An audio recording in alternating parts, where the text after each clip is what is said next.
മിന്നാമിന്നി തിളക്കമെന്ന് പറയാം. സിനിമ കുഴപ്പമില്ലെന്നേ പറയാനുള്ളൂ. ഒരു ആവറേജ് ആയിട്ടാ തോന്നി. മിന്നുമെല്ലാം പൊന്നാക്കുന്ന കിണ്ടാച്ചി പെർഫോമൻസ് ഒരു കോമഡി ത്രില്ലർ ആയിട്ടുള്ള ഒരു തിയേറ്റർ വെച്ചാണ് പടം വേറെ ലെവലാണ്. മിന്നാമിന്നി തിളക്കമെന്ന് പറയാം. അതുപോലെ ബേസിലിന് എടുത്ത് പറയാനുള്ള ഒരു പോലീസ് ക്യാരക്ടറാണെങ്കിലും അത് നമുക്ക് ചിരിക്കാനും കൂടെ ഉണ്ട്. ഒരുപാട് കോമഡി പടത്തിൽ വർക്കായിട്ടുണ്ട്. പിന്നെ ചെമ്പ വിനോദിൻ്റെ നല്ല പെർഫോമൻസ് ആയിരുന്നു. പിന്നെ തുടക്കത്തിലൊക്കെ ഒരു ചെറിയൊരു ലാഗ് ഉണ്ടെങ്കിലും പിന്നെ പടം ഒരു ക്രൈം ത്രില്ലറും കൂടെയാണ് പടം. പിന്നെ അതിലെ നായികനെ എടുത്ത് പറയാനുള്ള കാര്യമാണ്. കാരണം അവൾ ഭയങ്കര കോമഡി ആയിരുന്നു. അതായത് അളിയ എന്തിനു പോയി അവൾ പറ്റിച്ചത് മറ്റാണ് തേഞ്ഞ് എന്നൊക്കെ പറയുമ്പോൾ മൂഞ്ചി ഇങ്ങനെയൊക്കെ പറയും. അത് ഇപ്പോഴത്തെ പടങ്ങൾ മൊത്തം അങ്ങനെയാണ്. കാര്യം ഇപ്പോഴത്തെ പയ്യന്മാർക്ക് ഇഷ്ടപ്പെടുന്നത് എല്ലാവരും നല്ല ചിരിയും കാര്യങ്ങളൊക്കെ ആയിരുന്നു. സൗബിന് നല്ല രീതിയിൽ സൗബിൻ്റെ അഭിനയം നല്ല രീതിയിൽ വർക്കായിട്ടുണ്ട്. എന്നാലും സൗബിൻ്റെ എല്ലാം നമ്മുടെ ബേസിലെ മിന്നുമെല്ലാം പൊന്നാക്കുന്ന കിണ്ടാച്ചി പെർഫോമൻസ് ആയിരുന്നു. ചിത്രമാണ്.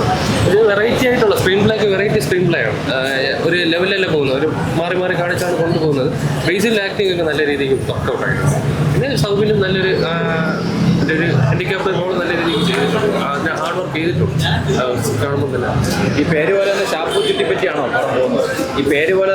ചുറ്റിപ്പറ്റിയാണോ പടം പോകുന്നത്? അങ്ങനെയല്ല, മറ്റേ ഷാപ്പിലുള്ള ഇതില്ല. അതൊരു മർഡർ അതിൻ്റെ ഇൻവെസ്റ്റിഗേഷൻ്റെ ബാക്കിലാണ് പോകുന്നത്. ഷാപ്പുമായിട്ട് കൂടുതൽ ഫുൾ ടൈം എന്റർടൈൻമെന്റ് ആണോ? അത് എന്റർടൈൻമെന്റ് എന്ന് പറയുന്നത് ഒരു ത്രില്ലറാണ്.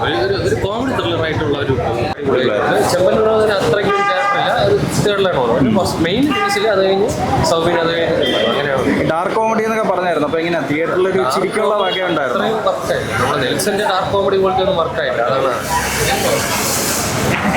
ഇത്രയും ചെറിയ ബഡ്ജറ്റിൽ ഇത്രയും നല്ല മേക്കിങ്ങും നല്ല സ്റ്റോറി ടെല്ലിങ്ങും പിന്നെ ഡാർക്ക് ഹ്യൂമർ, ഈ ത്രില്ലിങ്ങിനിടെ ഡാർക്ക് ഹ്യൂമറൊക്കെ വന്ന് അടിപൊളിയായിരുന്നു.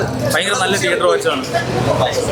പിന്നെ ട്വിസ്റ്റൊക്കെ കൊള്ളായിരുന്നു. പക്ഷെ എന്തോ ഒരു മിസ്സിംഗ് പോലെ തോന്നുന്നുണ്ട്.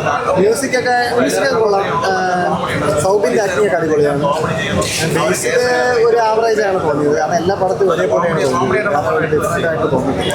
സോ ഇരുവട്ടം കാണാം. ഒരു എബോ ആവറേജ് ഫീലാണ് തോന്നിയത്. ഫിലിം കുഴപ്പമില്ലായിരുന്നു ബ്രോ. അത്യാവശ്യം എൻജോയ് ചെയ്തു. ഒരു ആവറേജ് എക്സ്പീരിയൻസ് ആയിരുന്നു. പിന്നെ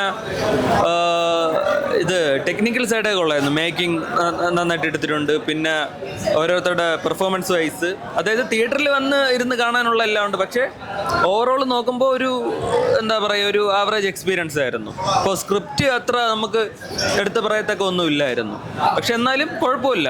ഒന്ന് ജസ്റ്റ് വാച്ചബിളാണ് മൂവി. ഒരു ആവറേജ് ആയിട്ടാണ് തോന്നി. സ്ക്രിപ്റ്റ് അങ്ങോട്ട് ഭയങ്കരമായിട്ട് ഒരു ഇതില്ല. നമുക്ക് ഒരു തവണ കണ്ടിരിക്കുക ഒരു ആവറേജ് എക്സ്പീരിയൻസ് ആയിരുന്നു. ടെക്നിക്കൽ സൈഡൊക്കെ എങ്ങനെ ഉണ്ടായിരുന്നു? വീഡിയോയും ക്യാമറ എഡിറ്റിംഗും ക്യാമറ പിന്നെ ബാക്ക്ഗ്രൗണ്ട് സ്കോർ അങ്ങനെയുള്ള സംഭവങ്ങളൊക്കെ ഉള്ളായിരുന്നു. ഞാൻ സ്ക്രിപ്റ്റ് വൈസ് അത്ര സാറ്റിസ്ഫൈഡ് അല്ല. എന്നാലും വന്ന് ഒരു തവണയെ കണ്ടിരിക്കും. ഒരു ആവറേജ് ആയിരുന്നു. പടം വേറെ ലെവലാണ്. അൻവർ റഷീദിൻ്റെ പടം എന്നുള്ള ലെവലിൽ നമ്മൾ വന്ന് ആ ഒരു റേഞ്ചിൽ തന്നെ പടമുണ്ട്. കിടിലം പടം എന്ന് വെച്ചാൽ കിടിലം പടം. മേക്കിംഗ് ആണെങ്കിലും ആക്ടിങ് ആണെങ്കിലും എല്ലാം ഒന്നിനൊന്ന് മനസ്സിൽ ലെവലാണ് എടുത്തിരിക്കുന്നത്. ഒരു രക്ഷയില്ലാത്ത പടമാണ്. മസ്റ്റ് വാച്ചാണ്. സിനിമ കുഴപ്പമില്ലെന്നേ പറയാനുള്ളൂ.